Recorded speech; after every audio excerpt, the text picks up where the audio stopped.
Right, that's a view coming in on the markets. Meantime, we'll just move away from the markets, talk about an important policy story which we on NDTV Profit have been tracking very closely. Remember those new FDI norms which Kamal Nath had brought in before election fever started? Well, they've really opened a can of worms. First, it was concerns about sectoral caps being breached, and now, as Haris Usman is reporting, lots of concerns about violators who may actually get away through the loopholes on this new particular norm. Let's get straight across to him and having explained the story to us. Haris, it looks like even within the wordings of the policy, there have been deliberate loopholes left to allow people to get away with it?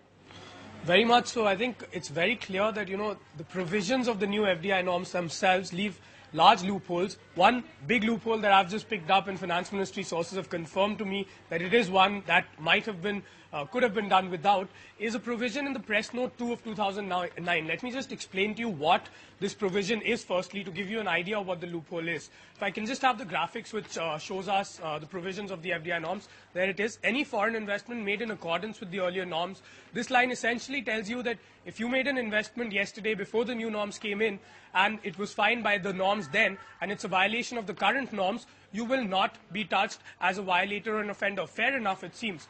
But the catch really is in the next line, which goes on to say that all other investments, past and future, would come under the ambit of these new guidelines. Now, what this essentially means is, if you made any investments yesterday which were violations of the laws at the time, and they have been validated by the norms as they stand today, that is the new norms, then you will get away scot-free.